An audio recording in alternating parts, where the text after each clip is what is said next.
audio round and round and round every 15 seconds because YouTube is about 10 to 15 seconds behind. It's still not on. It's still not on. Come on, YouTube, get with us.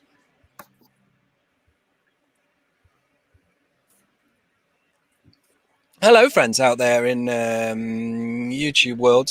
Some exciting news. Apparently, I don't know what I've been looking at on here, but here are the top 6 suggested videos after you watch this one on my screen.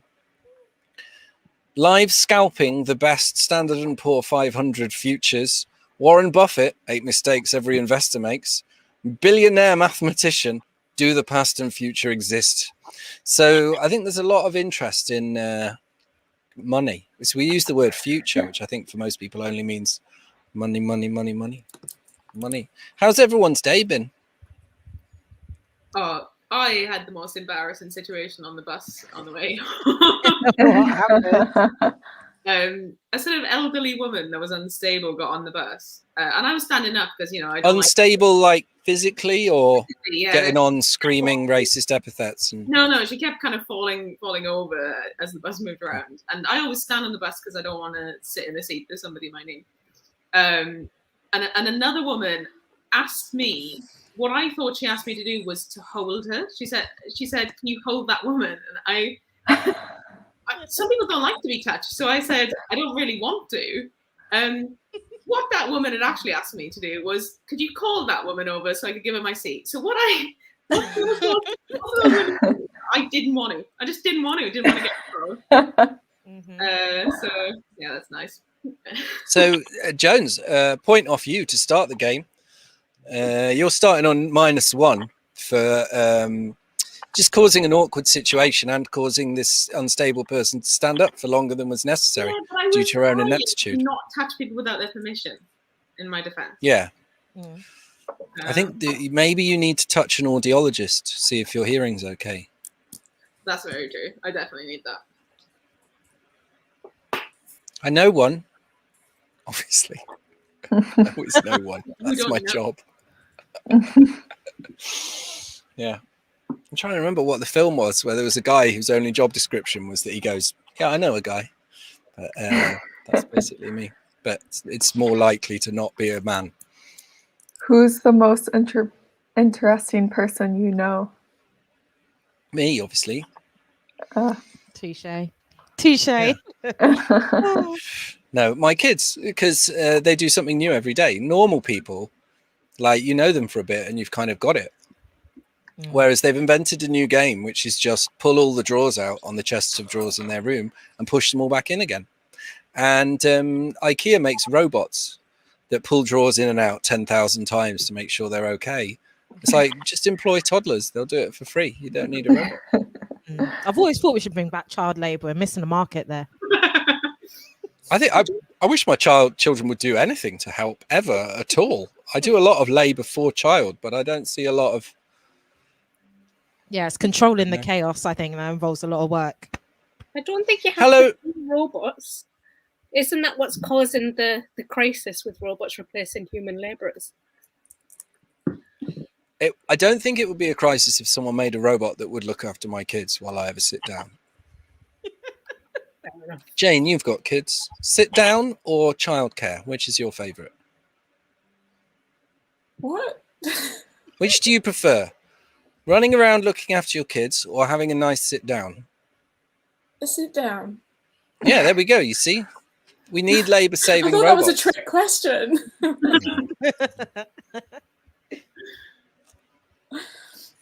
See, Jane wouldn't have helped the woman either. Jane, right now, Jane is giving chat-based advice to somebody on their mental health. She's what's it called? Double bubble. She's doing 2 bits of work. The clicking you can hear is somebody getting help. Sorry. With their problems.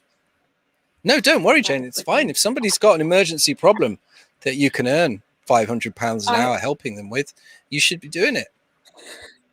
I have an emergency problem in that I forgot. I just found a bit of my notes that just said, "Put a good example here." That's why I was clicking. Is that like the meta game of the show to figure out which part you've just filled in? Yeah. Jane's like, my answer is me. Hello, people who are watching, by the way. This is all the incredible comedy and science talent that you'll be watching tonight. We're not started yet. You'll know when we started, the energy level will raise 0.4%. And the word future and futures will be said a lot more. We're here in the future, of course, as you can tell from Dr. Hannah Little's UV fish tank, straight from the set of Johnny Mnemonic.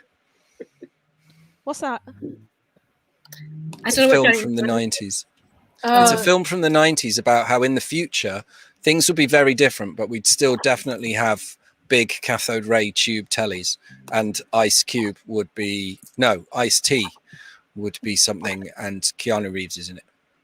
It's I have a eminently feeling that watchable. If no one understood that reference, we're going to struggle with some of my references. Get your tonight. 90s jokes out of all your answers, Jane. I have realised that having small children makes all of my references at least 10 years out of date. Just do Hey Dougie I've and got In the one Night Garden up-to-date references. reference. I've got one that you'll see. One is extremely up-to-date. Everything else is It's just old. twirly-woos. Can you believe they remade Teletubbies? No, that actually shocked me, to be fair. No, I'm with it you is on that actually one. better if you watch it. Although the CGI has gone just so over the top. No Teletubby can move without 1,000 flowers growing, blooming, chucking pollen everywhere and dying in 4 seconds as they move. You're like, Is it the same baby in the sun? no, new baby. To New baby. publicize it, they got the original baby, who was then about 25, to hold the new baby for a publicity shot. And lots of people went, look, she's had a baby. It's like, no, people can hold babies without having a baby. Is the Hoover thing still in it? The Nunu. Nunu. Yeah. Yeah, but it's changed color. It's a kind of orangey red instead of blue now. That's not good. And when you get Tubby Custard, the Tubby Custard machine, it's mobile. It's actually a train. And you have to go backwards and forwards on the Tubby Custard ride. And there's the Tiddly Tubbies. We hate them. They're like small. They're like the Teletubbies for the Teletubbies. No, this is too deep. I can't handle it. Can't handle it.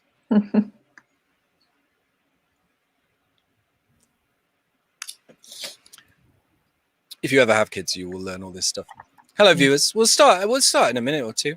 We'll just give it time for the latecomers to arrive. But if you are watching, some good news, which is that if you use the YouTube comments chat thing, then we will see it live. And what I can do is I can bring your comments over. So if you want to heckle, you can heckle via that.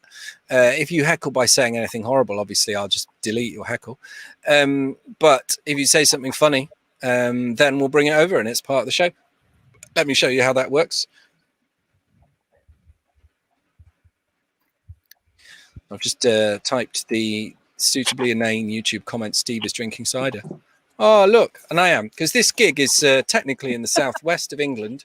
So I'm drinking refreshing medium dry, for the person who can't decide, Somerset cider. And I will be drinking this through the whole game, and I'll be getting more and more Somerset as I go along. That's Some of you are like, anyone watching. well, some of you are watching and going, is that a Dorset accent? It's not, because the Somerset accent is like, well, you don't proper know. Whereas a Dorset accent is fast and angry and just goes, I know. And other than that, they're exactly the same.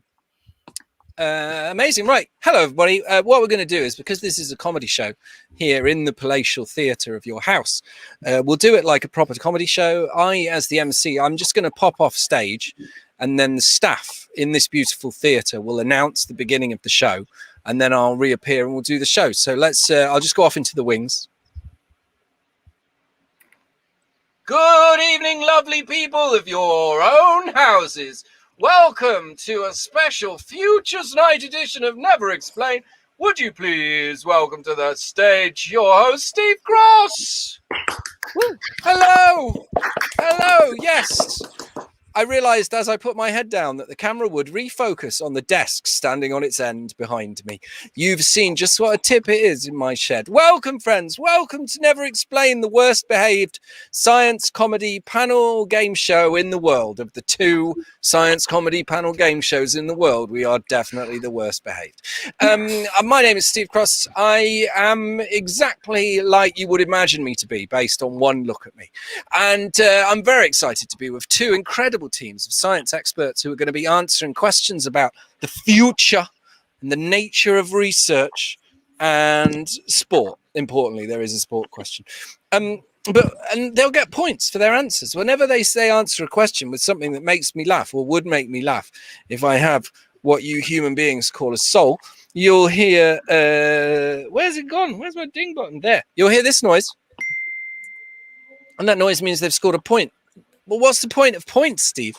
Points just float around unless there's someone to count them. Let me tell you, friends, I've got someone to count them. Let's fly over the southwest. We'll fly over the southwest and land in Wales because that's where she's from. And then we'll look around, realise she's not there, and fly back over the southwest, back to London. Jones the Maths, how are you? How's them numbers looking today? The numbers are looking pretty good. I, on the other hand, this morning fell over like a little old lady. I just fell over just a paving slab on the floor and sort of scraped my knee, which isn't something I've done for the last 30 years. I mean, you're not a proper old person unless you fall over and break your hip. True, yeah. So you've really got to lift joints. yourself up a level. Yeah, that's true. But no, fantastic. So Sarah Jones will be keeping score for us. But who will she be keeping score of, Steve? Well, I've got 2 incredible teams, and we're first going to go to the team that is going to confuse everybody as much as possible. It's the Hannah and Anna team, and Anna's the returning player. She's been here before, which makes Anna the team captain. Anna George, hello. Who are you? Can you tell all of our lovely people what your science and comedy and research and futures credentials are? Yeah, thanks for having me, Steve. My background is studying social psychology, but I'm currently a PhD student at Oxford studying data science. I research white supremacists, not how to be one. I have depression. I could never think I was better than anyone else, but I study how they currently spread their ideology online. I'm a new comedian. I've performed, I think, 5-6 times now, and each of them were sold out. Thank you, pandemic, for putting that in-person limit. But nevertheless, they were sold out. So I'm a sold out comedian. That's absolutely incredible. Congratulations to Anna George. They're based in Oxford, which in my eyes is the Southwest. Now, I should say this gig is a bringing together of the many universities of the Southwest. We've got Bristol, Bristol Brooks, Bath Brooks, Exeter Brooks, which I think is called Plymouth. So we were meant to have 4 incredible acts from universities of the Southwest, but it turns out they're all scared of Jones because she's from Wales and they're worried. But one brave person based in the Southwest is with us. Their name is Dr. Hannah Little. Hannah, hello. Can you tell everybody what your science and comedy credentials are? Hello. As you can tell from my accent, I'm not actually from Bristol and do not fear the Welsh at all. I first did comedy more than 10 years ago in the great city of Newcastle, which was quite a while ago. And since then, I've done a PhD in an artificial intelligence lab in Belgium, and I did comedy there as well. And now I'm a senior lecturer in science communication, and I actually teach science comedy to people and run a science comedy night here in Bristol, or I did before the pandemic. Wow, living the dream, Hannah Little, getting paid to just dick about doing jokes about science. Amazing. I'm also very impressed that you made your comedy debut at the age of 6, 7, something like that. Sure, let's pretend that I'm 17. So no, Jane and I will reveal that everybody under the age of 35 looks exactly the same to us. That's just when you're in your late 20s. That's what happens. What's your team name, Hannah and Anna? Hannah, like na. How many nanas? No. Up to you and up to whoever. Okay, good. So it's like her, and then just brackets Anna, and then just X in above the thing, and we can. That's right. Good, right. Team Hannah na na na na na na na na. Let's fly over to the other team. Now, I've already mentioned that everybody looks the same to her, but she's got amazing hearing. Let's find out. Jane, hello, Jane. Who are you? What are your science and comedy credentials? Hello. I am a clinical psychologist, and I have no comedy credentials. I get paid to listen to people, and I'm very uncomfortable with the idea of people paying to listen to me. My science credentials are that I'm doing a PhD in looking at people who get enraged by the sound of other people eating or breathing loudly, like right in your ear, or bringing individually wrapped sweets to the cinema, even though you're a fully grown man. So for those who haven't heard of it, it's called misophonia, and it's when your brain can't filter out certain repetitive sounds and get stuck on them. So if you ever thought you were crazy for wanting to murder somebody for eating Doritos, you're welcome.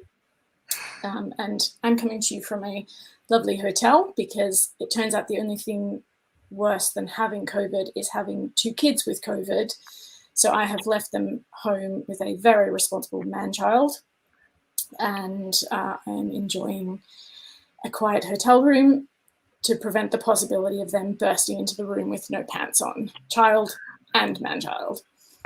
And Amazing, I say, Jane. sorry, I'm doing my PhD at Oxford, and there's no joke there. It's just that they make us say that. No, it's just I like the idea of you and Anna going to a party, and the social psychologist is just working the room, being all social, and the clinical psychologist is just looking at people and saying the worst possible thing that would upset them the most.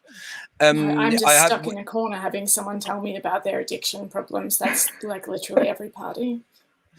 Jane, we had a meeting of Dad's Club, and we did agree that your partner is the dad that all other dads look at to feel like we're not such useless dads. It just makes us feel good. Let's find out who Jane's teammate is. Hello, Rachel. Who are you? What are your science and comedy and microphone holding credentials? Thank you. Hi, I'm Rachel. I've got a handheld mic and a warm gin and tonic. I'm in the final year of my PhD in neuroscience at King's College London. I say final because I'm going to squeeze some money out of that institution, baby. We're going to make it last. I like to split my time between looking at fish brains and hosting sciencey things at music festivals. When it comes to comedy, I'm a bit of a rising star. I've done 2 live gigs, so don't be intimidated, people. I'm coming. Did they sell out? I don't even know if there were tickets. Okay. So we will never know. It cannot be quantified. But yeah, I'm all about investigating how little fish goes from seeing something like some tasty food to doing all the right body movements about it. So hunting it, eating it, all about getting from vision to action. Yeah, that's me in a nutshell. Incredible. The ding you heard there was a sympathy point, just for Anna was really showing off that all hers had sold out and yours didn't even have tickets. So you can look at it as a sympathy point, or you can look at it as like an accessibility point. I'm taking it. Because people could have just come along and joined in one of the many empty seats. Yeah, brilliant. Right. So this is how it works, friends. I ask a question. I tell you whose turn it is to answer. They answer. They get points. We all applaud. Everyone's very happy. And Hannah's fish remain confused about what planet they're on based on the lighting.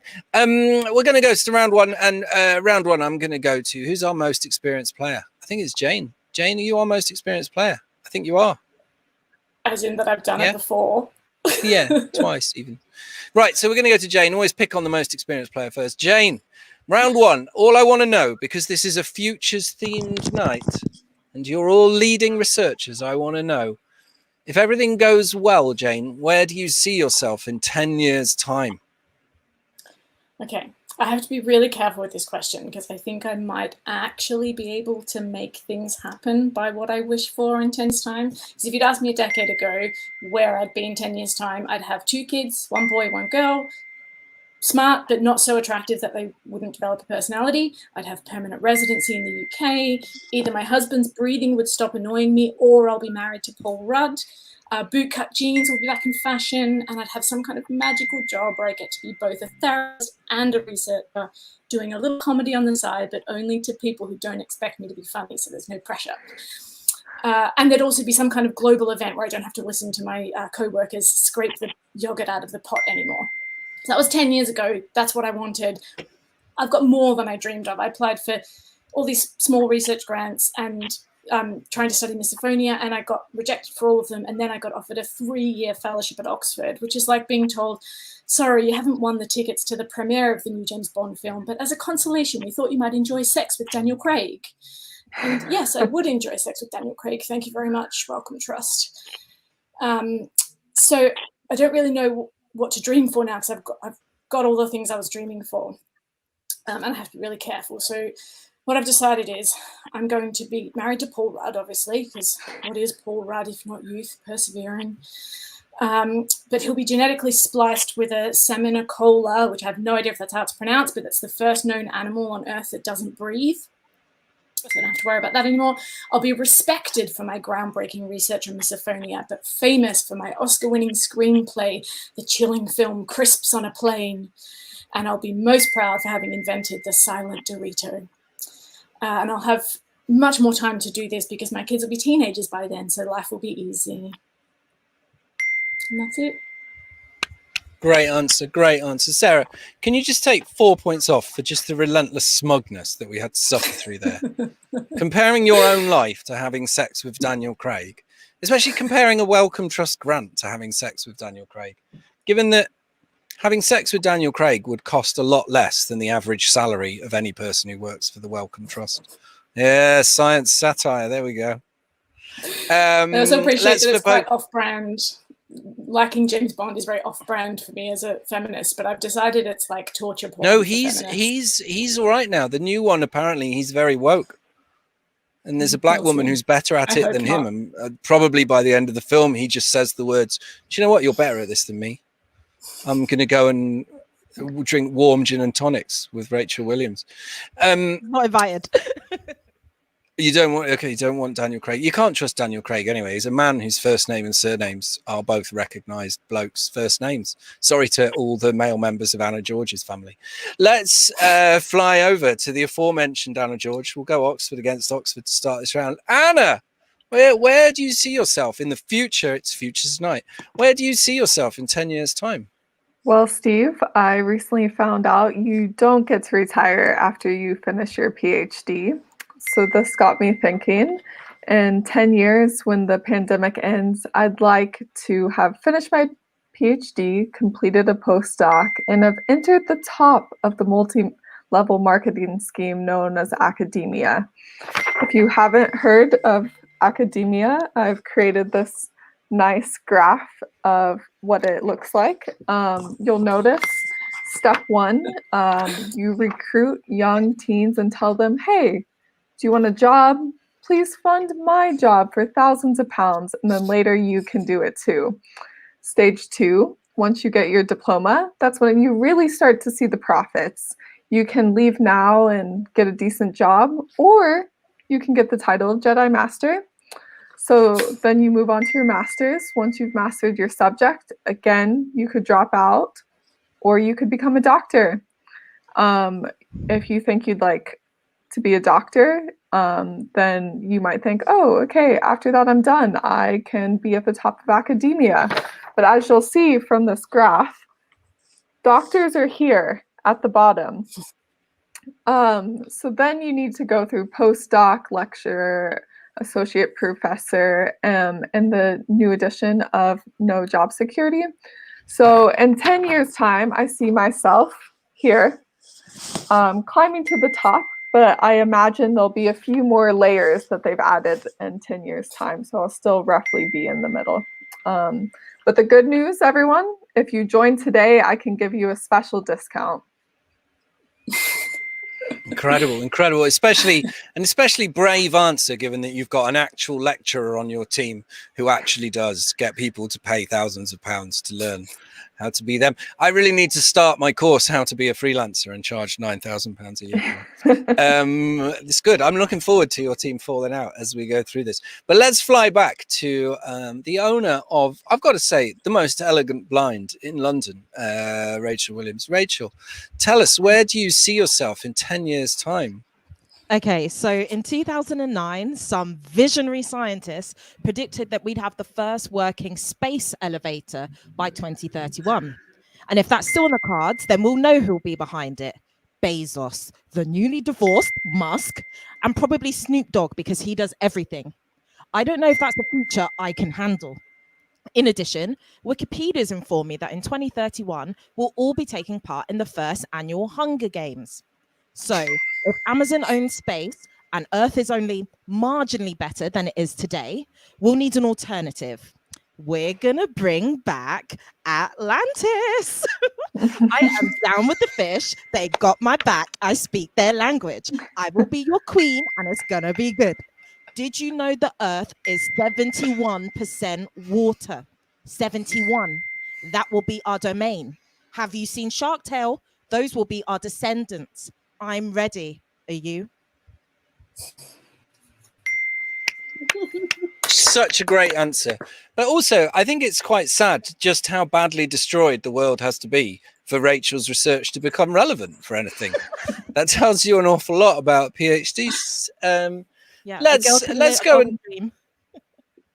and talk to the person who's got an actual live fish with them, thus increasing the tension of the game. Hannah. So tell me, Hannah, where do you see yourself in 10 years' time? Probably in a slightly futuristic mirror. But to be more serious, well, 10 years ago, a lot of people have talked about where they saw themselves 10 years ago. And I was thinking about this. And I mentioned in the introduction that 10 years ago, I was in a basement in Newcastle doing stand-up comedy. So things have improved substantially. But if you had asked me where I saw myself in 10 years, I would have said as a linguistics lecturer. And I'm sort of that. I'm a university lecturer. And I should mention that my first degree was in linguistics. I failed to mention that at the beginning. So I've been thinking, now I'm in the middle of Anna's pyramid. Where am I going next? And I thought about it, and I don't know if people have seen, but Elon Musk has been saying that in 10 years' time, language will be redundant because of the Neuralink, and we'll all be using telepathy due to having chips in our brains, which will make linguists completely redundant. And if I stay in academia looking at my colleagues, I'll just end up doing admin 24 hours a day anyway. So I need a career change, and I want to be a beekeeper. That's not a joke. I just really want to be a beekeeper. Weird fact, you're not the first person that I've had a conversation with about how they want to quit science-related jobs and go and become a beekeeper this week. Absolutely fantastic answer. Let me just reach for the soundboard to give good old Elon Musk some points.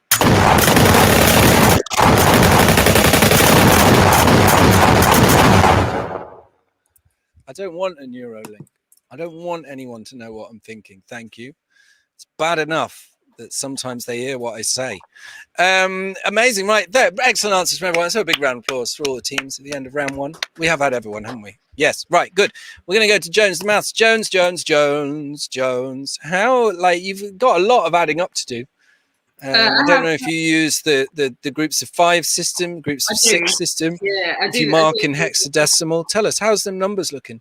I mark Roman-wise, and the results are in. So currently, Zebraphonia, that is Rachel and Jane, they are currently in second place on Edig Pimp. Edig Pimp, great number. New viewers, always important to remember Sarah Jones only knows odd numbers in Welsh and even numbers in English.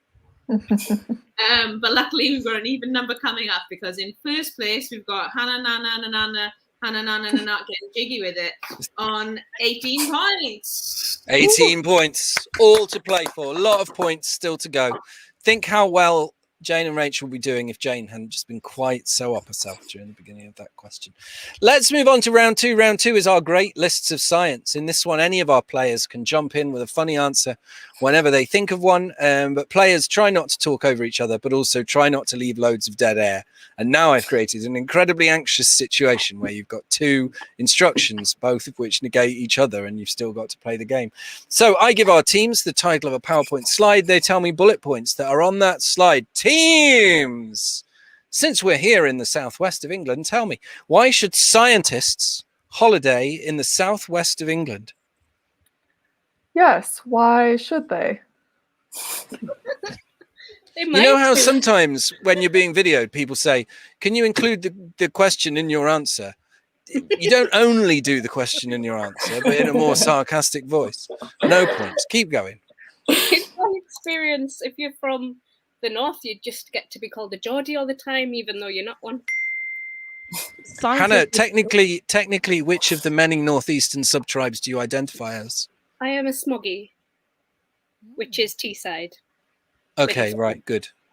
Yes, the only smoggy I met before was from Billingham, where it's a toxic waste smoggy. That's just a joke for people in the northeast. Keep them coming. Why should scientists holiday in the southwest? So they can find out what it means to have a proper job. If you take the night Riviera from Paddington to Penzance, it's a journey that defies physics because you leave at 11 p.m. and arrive in 1976. See, I disagree, Rachel. I feel like scientists are always working, so they'd take a holiday in the Southwest so that they could actually get a holiday. You could go to the Eden Project, which I just looked up. They do sessions every year, which are like musical concerts. And next year, the lineup is, this isn't a joke, this is the actual lineup, but it is hilarious. Diana Ross, Lionel Richie, Bryan Adams, and My Chemical Romance. Who's that for? I'm going. If you do go to the Eden Project, there's a small chance you might get locked inside with Kylie Minogue playing a scientist. And if you haven't seen the 1996 film Biodome with Pauly Shore and Stephen Baldwin, you are missing out. It's got a record 1% approval rating on Metacritic. I'm really confused by Hannah's one about who's going to look after the kids, because there's bands in there for the grandparents and bands in there for the parents, but there's going to be a lot of unaccompanied minors wandering around the Eden Project. Any more reasons? I mean, I'm not feeling immediately like I should put on a rugby shirt, which is what you have to wear in the Southwest, and rush down to the Southwest in order for a holiday. Any more reasons scientists should holiday in the Southwest of England? Well, Somerset has the most cider, which means your summer would be set. Yep. Anna, how did these gigs sell out? Was someone really like famous and funny on at them or something? Yeah, that's the secret. I just have to get real comedians, and then I just introduce them. That's the sellout. Okay, I'm going to give you a proper like GCSE physics style question now. Here's the title of the PowerPoint slide. What bullets go on it? Friends, what should I do with this infinitely large lever? Make it an Instagram. Lock it in a room with an infinitely large Remainer. Oh, that's good. If it's infinitely large, it would take up the entire universe, and so you would cease to exist. Making this question moot, to be honest. Well, if we're talking about simple machines, I can do a lot with a rigid beam and a cheeky fulcrum. You could walk around singing, "When I saw her face, you have a big lever." I'd use it to climb to the top of my pyramid. I think just for a moment though, Jane, don't we need to explain to everybody else what the song you're doing is? Those of you who don't know, it's by the Beatles. It's by the Beatles and it's called I'm a Believer. There we go. No, it's by Donkey at the end of Shrek. Come on. No, it's by the Beatles. No, Donkey was covering it. It's by the Beatles. Keep them coming. What else should I do with this infinitely large lever that has been derided in every answer so far? Find an Steve. infinitely large child to play seesaw with. And following on from that, if we put all the Tories on the right wing at the right side and get a bunch of people to jump on the left, then we can make the country a lot less shit. Find Have an you- infinitely large shoe to take off. Have you tried asking it what it wants to do for a change? You could transfer the heavy load of being a woman in science onto men. I mean, Wiki does say levers are used to provide leverage, so I'd take it to my next job interview. Can I just double check? When you saw the question with the word lever in, did you have to look up the word lever, Anna? Well, in real English, we pronounce it lever, So I was Yeah, just but a bit it's written confused. down on a bit of paper. I just heard the British accent as I Oh, read right. it. So in my when head. I send you an email, you read it out in my voice, and then you get Exactly. confused that I pronounced things wrong. Just a point for doing that all the time. You poor thing. I'm just going to send you phonetic emails from now on. With an You could, infinitely large. Oh, sorry, go on, Jane. With No, an Rachel, you infinitely got in large first. lever, Rachel was first. you could open an infinitely large beer bottle. I did hope that was going to end paycheck from a client rather than beer, but there we go. I'm not familiar with the former. Let's move on. Here's one specially for the Southwest, a great sporting area which has produced nobody who's good at any sports that anyone gives a crap about outside the Southwest and Wales. Tell me, friends, what changes to sport are we going to make when the nerds are in charge? So I think I'd get 2 scientists to compete against 2 other scientists to try to be funny. I'm already the world president. Go on, Hannah. I'd pre-register all tactics and provide medals for replicating results in athletics. All sports would immediately be declared non-eye contact sports. Welcome to the experimental Olympics, where performance-enhancing drugs are mandatory. And folks, I mean, they already are in quite a lot of Olympic sports, let's be honest. Anna.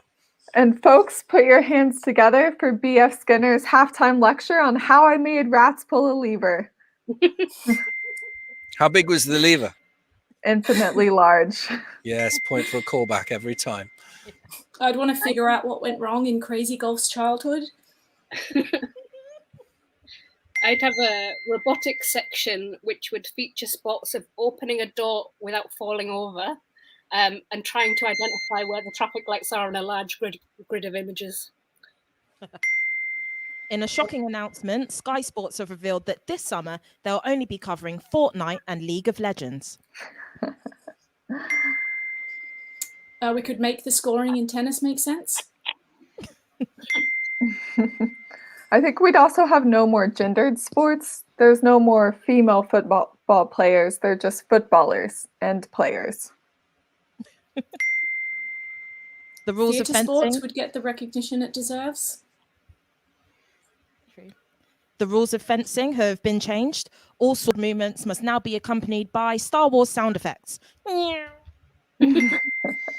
If you changed the sport of fencing to be about building fences, I would have given you 10 dad points, but there we go. The chant, "Is this a library? Well, that's okay with me."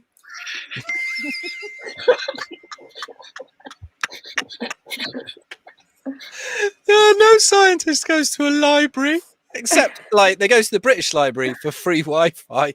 No scientist goes to a library. What are we talking about? Right. Let's crack on. We've got more questions to do, so I'm going to call round 2 to an end. Thank you for all your bullet points for the great lists of science wonderful players. It's a big round of applause. I say big, it's just me, but out there in YouTube land, people are applauding. Even when they watch this back in 5 years' time, they're like, yes, because that's the power of comparing. Let's just take a moment. There's been some big maths. If you notice there, Jones just had to ventilate her head a little bit, let in some more air because of the heat she's producing, just doing these numbers. Jones, how are things? So, some big numbers involved. We've currently got zebraphonia on 3 days. Ventilating. Ooh, that's a big score. Ooh. And in a shocking twist, also on 3 days side. Ooh. They've pulled it right back. Jane's one answer about how bad eye contact is. It's pulled it all the way back. I think that was 7 points of that answer. Let's move on to round 3. In round 3, we're going to go backwards from round 1, which means we'll start with Hannah. Brilliant.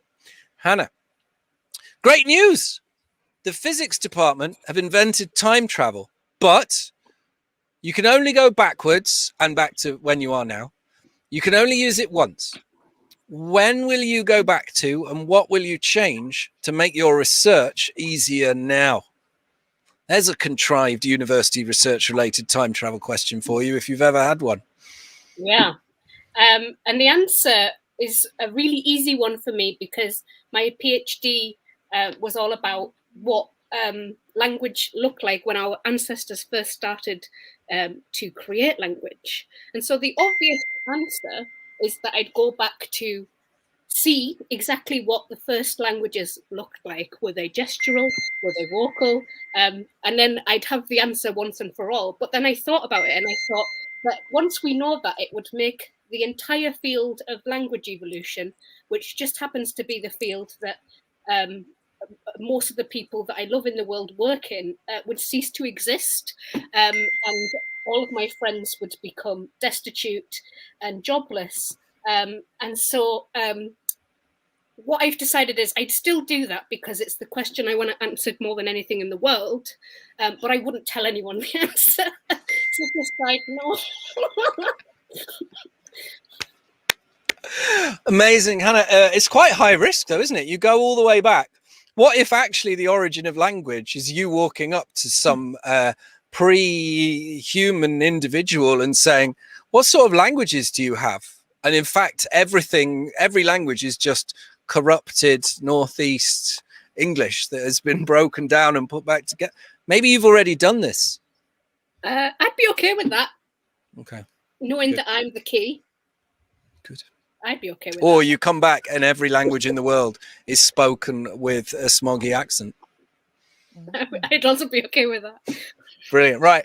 That's a great answer. Let's fly over to the other team. We're going to start with Rachel. Rachel, tell me, the physics department, time travel backwards once. What are you going to do? So I'm going back to ancient Greece and I'm going to take naps with Aristotle. Yeah, I'm going to make university so fucking chill that PhD stress will only be a fantasy in the most twisted of minds. I'll just walk up to him and be like, hey, I know who you are. I'm a time traveler. I know that is so much to take in. Why don't you just have a nap? And when he wakes up, I'll be like, hey, babe, you were talking in your sleep and you were talking about this thing called a catapult. I don't know. Don't worry. I've written it all down for you. I guess that nap really did you some good, huh? And Aristotle will be like, holy shit, this is the only way to ever logically define anything, and take the art of nap time through the Byzantine age into the Islamic golden era over to Europe and eventually to little old me. I am tired of taking secret naps in the loo. I want a recliner. I want a little glass of vino. Is that so wrong? And even after Aristotle's logic falls to other ways of thinking, nap time will prevail. Incredible. Incredible. Did they have catapults? I actually looked it up. Yeah. Catapults came after Aristotle. Not anymore. Right. Not in my time. So yeah, I'm quite worried that the Greeks brought down the Roman Empire with their incredible catapults. Yeah. And you've changed history forever. Of course, Yeah. hardcore throwing things with sticks, people know that trebuchet beats catapult every single day. Their range is much greater, much faster loading time. Anyway, wonderful answer, wonderful answer. It'd be nice to just go back and, change the idea of a modern university, change who came up with it. Beautiful. Let's go and visit Anna George. Anna, tell me, back in time, what you do. The question's too long for me to repeat it for everybody. Anna, physics back, what? I'd go back to the dawn of hate groups. On day 6, God created man. So one thing that makes hate groups really hard to study, including white supremacists, is they're not as easy to spot as they used to be. They used to be really easy to spot, with the whole cloak, white bedsheet, poncho.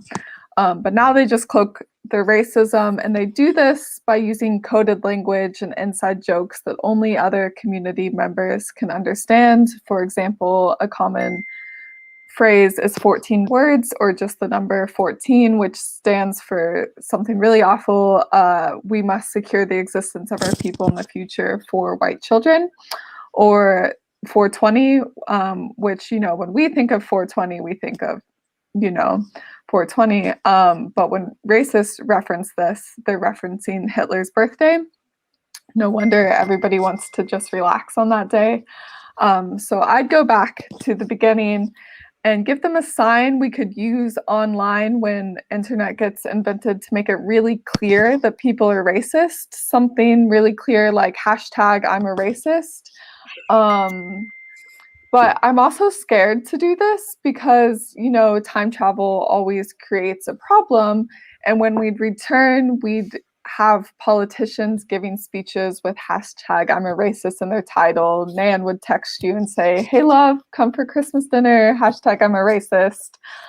But it would make my research a lot easier if I could quickly identify them. Incredible. Just to correct a bit of your history, of course, hate groups were founded in 1919 when the Leeds United Football Club was created, the source of all far-right groups in the UK.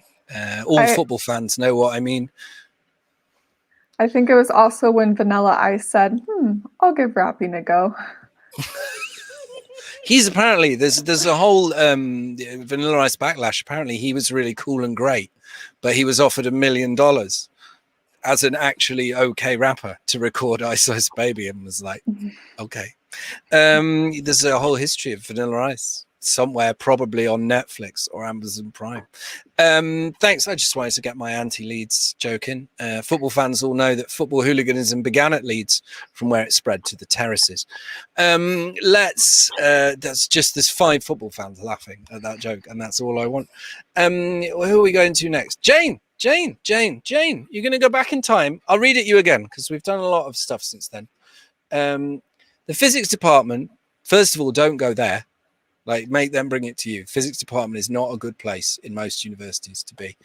They've invented time travel. You can only go backwards and back to now, and you can only use it once. When will you go back to, and what will you change to make your research easier? Okay.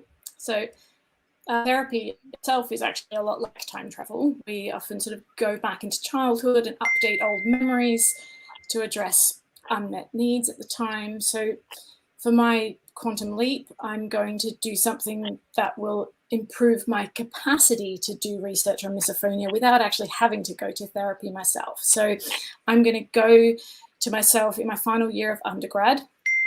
I'm going to address myself very clearly. I'm you 20 years from now. Yes, I am. Fuck you, I've had 2 kids and we're in the middle of a pandemic. Something no one else would know. Are you sure you want to do that? You once joined an ICQ chat room under the name Forrest because the Forrest Gump soundtrack was sitting on the desk next to you. You were in a private chat with someone called Jenny, and that was the night you first met. Yeah, I'm you. Now, listen to me. I go to Oxford now. Yeah, they make us say that. I have to tell you something. First of all, undergrad marks absolutely do matter, so stop being a dick. Don't take that au pair job in Switzerland with the butcher. To save yourself. Save all of your bootcut jeans because they're going to disappear from stores for a decade. Focus on your work. Paul Rudd will wait for you. Yes, his youthful charms hold up. No. Forget about Johnny Depp. Paul Rudd. The future is Paul Rudd. Now, I want you to Google the Australian and New Zealand Journal of Audiology. Go to the library, look up the Australian and New Zealand Journal of Audiology, photocopy an article by Jastroboff and Jastroboff. They're going to talk about something called misophonia. You know how you think about murdering people who eat near you? It's a real thing. I know. You're not just intolerant and snobby. You have an actual condition. I mean, you're a little intolerant and snobby, but you also have misophonia. So start planting the seed. Tell everyone every time it comes up, just say the word misophonia so that by the time you get to do your research, awareness will already be out there. Oh, yeah, and Greg ends up having sex with Michelle. For the love of God, woman, start dating like you already go to Oxford. Absolutely incredible answer. Just a fact-corrected thing. 2001, I was already Googling stuff. What was everyone else doing? Google went online in 98. Articles on there? You couldn't get journal articles online in 2001. I had to go to the library and photocopy them all.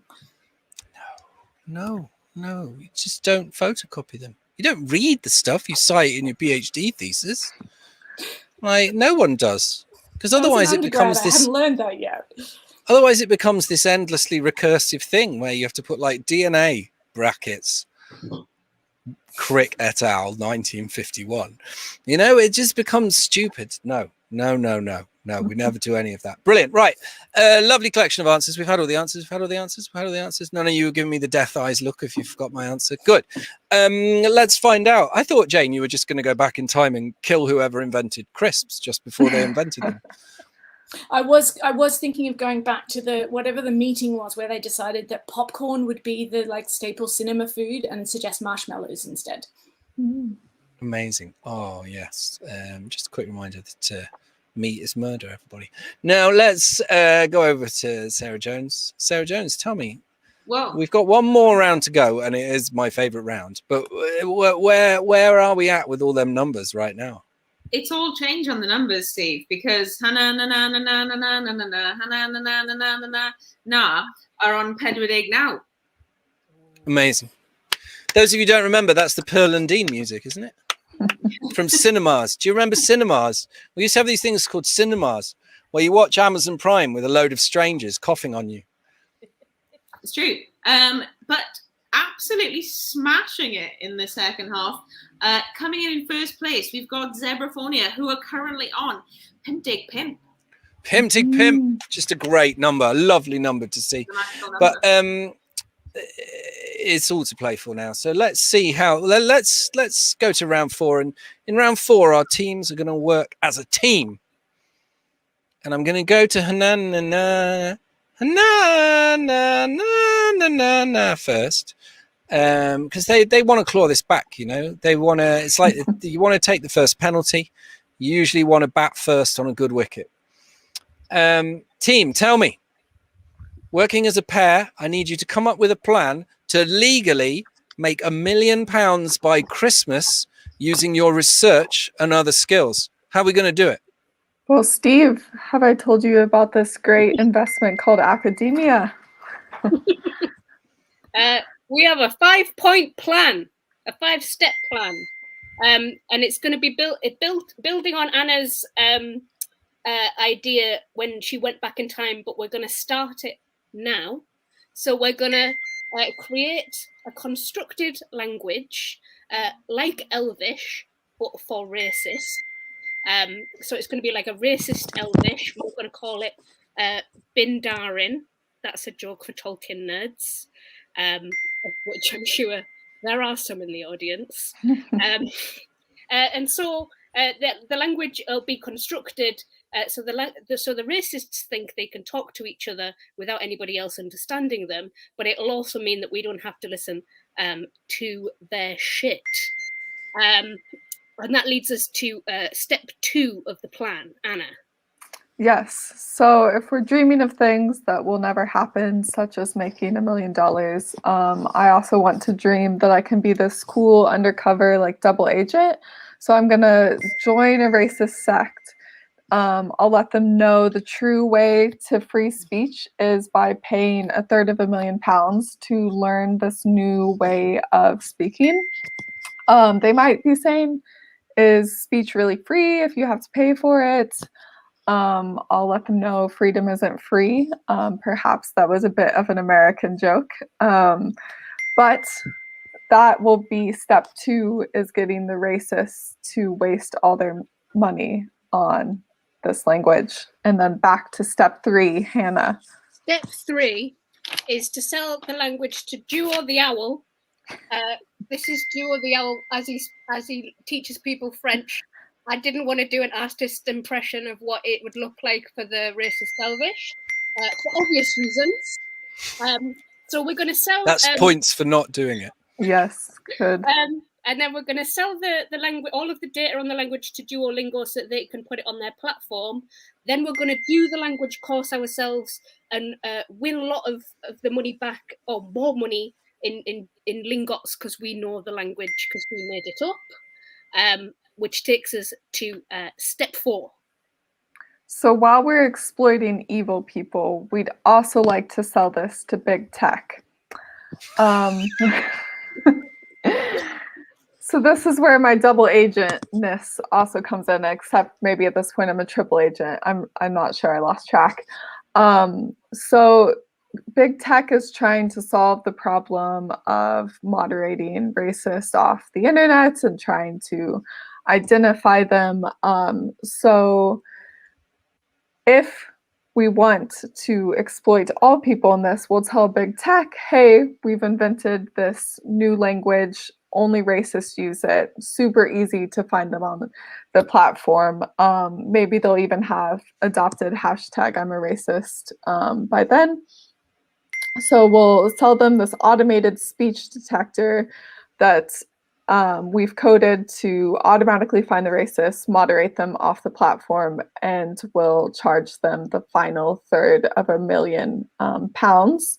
But we wanted to be extra, so we do have a step 5 of how we're going to encapsulate this project. Hannah?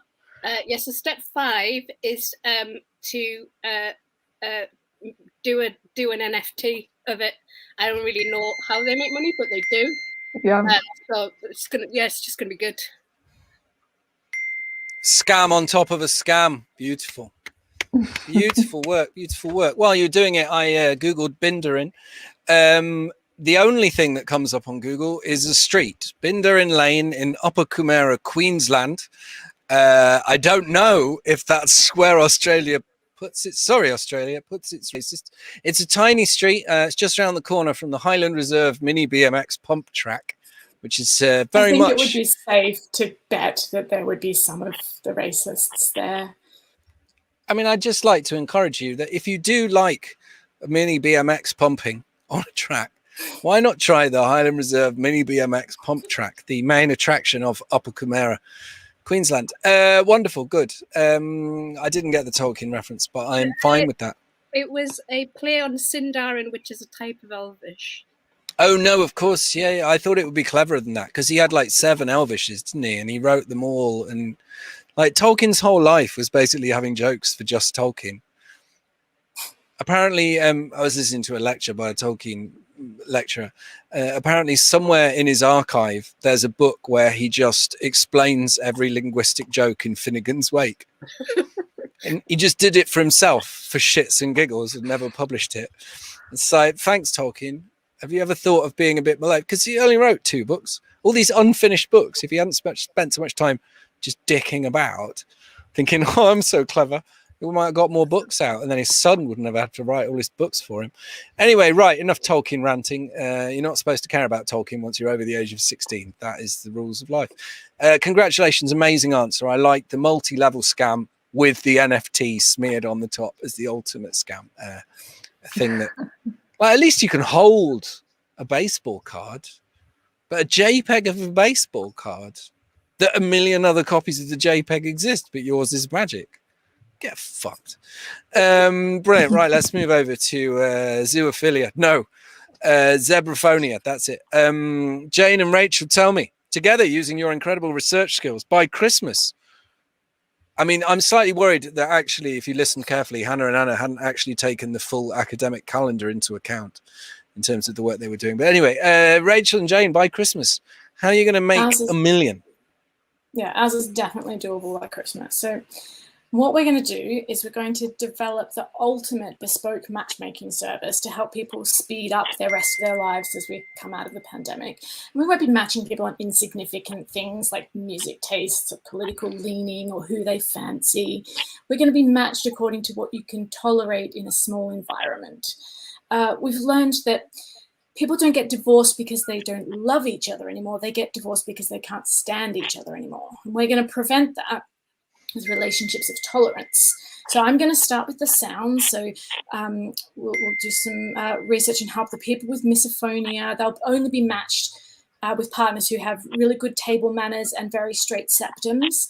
And the messy eaters will be matched with the freaks who like ASMR and enjoy listening to people eating. So I'm going to help set up the matching, and then Rachel's going to bring them together. Okay, so now we've got the matches, it's time to set up some breeding pairs. With the fish, we put them in a tank overnight, let them get comfortable with each other, and in the morning, they'll fill the water with sperm, eggs, and good vibes.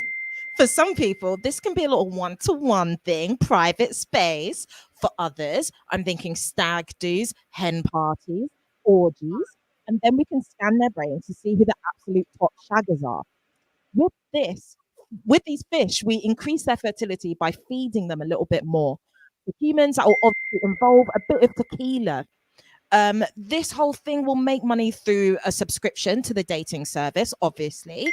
We'll also screen it as a reality TV show because we know from lockdown that if no one sees it, it didn't happen.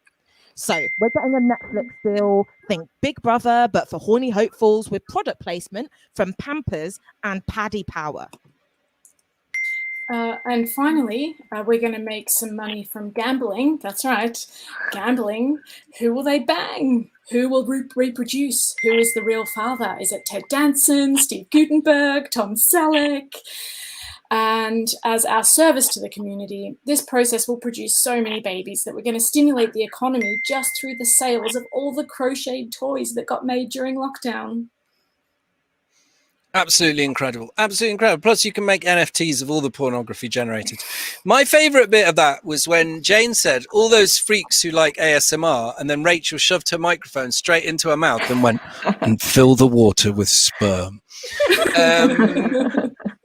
I just thought it really brought the whole thing together very nicely.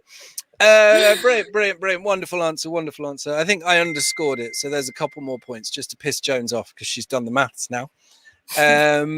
Now, remember, Jones, you're on -1. I know, yes. Don't forget, you've been skipping that in all of the summaries of the scores so far. You've only been giving 2 scores. But actually, there's at least 4 groups who've got scores so far. Yeah, absolutely. Not forgetting everybody else in the world. Yeah. So do you want to run us through the final scores? We'll find out who the winners are, who the losers are. And we'll find out whether the winners have got any advice for the losers on how to be less crap next time. So in last place, we've got me currently on -1 for making an awkward situation on the bus. And therefore, by extension, the entire nation of Wales in last place. Bad time for Wales. I know, it's like the football all over again, isn't it? Not always with the football, only most. Not always. Yeah. In third place, we've got everybody else in the world. Everybody else in the world on 0. On 0 points. Thanks. I'm here representing us all, everybody else in the world, viewers. Everyone who got slagged off in an answer, I'm here for you. We're all on 0. Yeah. We're still better than Wales. It's all changed once again because in second place we have got Zebraphonia on 70 points. 70, that's a great score though. A great score. They can be really like, I mean, they lost, so I don't care what their emotions are. Let's go over and find out how much they lost by. Congratulations to ooh girl, who have won on an astounding 74. 74. Oh, it was tight. It was tight in the end there, within the margin of error. But margin of errors don't count in panel groups. So I'd like to go to Hannah and find out how have you got any words, winners, for our losers about whatever you want, but I think you could have included some nice lighting in your fish type dating pool. Actually, this I was going to say my lighting goes all different colours. Shall I do that as a finale? Because it's fun.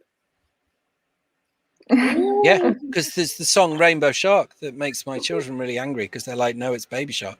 Your fish right now, if one of those fish develops epilepsy, it's on you. Fish go. But can I have it as well? No, it's quite heavy and you're in London. Just buy your own one, Rachel. Yeah. But I can't get a with phone. all your fish millions. Oh yeah, I forgot about those. The fish millions, right? Thank you all so much for playing. It's been super fun. I want to thank all of the universities of the southwest of England and especially the University of Bath because they're paying the invoices. It's been super fun doing this. Thank you to the European Research Centre Network Centre Union community, who I think funded this as part of European Researchers' Night Day. I'm not fully on top of all this stuff, as you can imagine, but you've all been very nice. Viewers, if you ever want to see any more of these people again, you can use Google, unless you're Jane and you want to go to a library and look them up. Does anyone have anything they'd like to advertise to our wonderful viewers?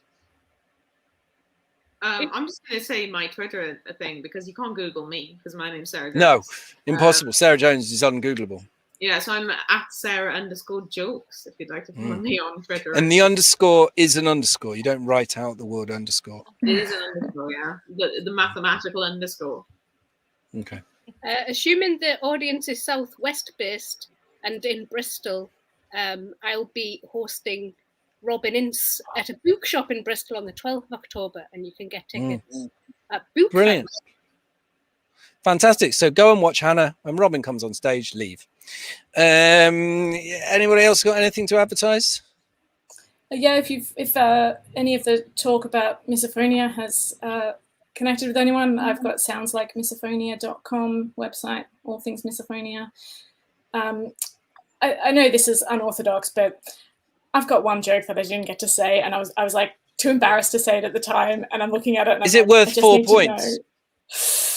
I don't know if it's worth 4 points, but can I just do it? Can I sneak it in? Okay, it was back for the South. Why should scientists go to the Southwest? Because if you meet someone in Cornwall, it's true romance. Can we take 175 points off it so that you can see why I couldn't let that go. That was going to burn and boil inside of me and eat me from the inside out. It's out now. It's fine. You got to get the poison out.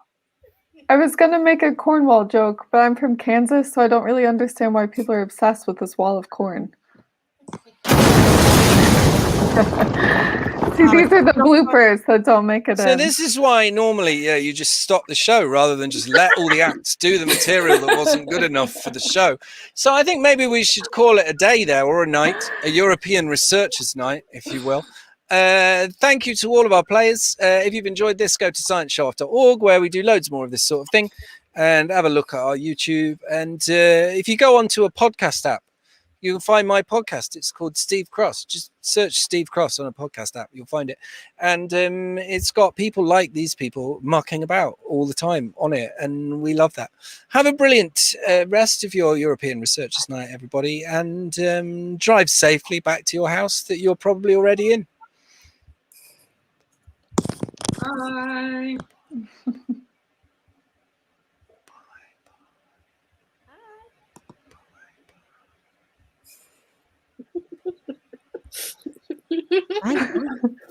Bye. This is the end of the Brady Bunch. Does this mean I have time for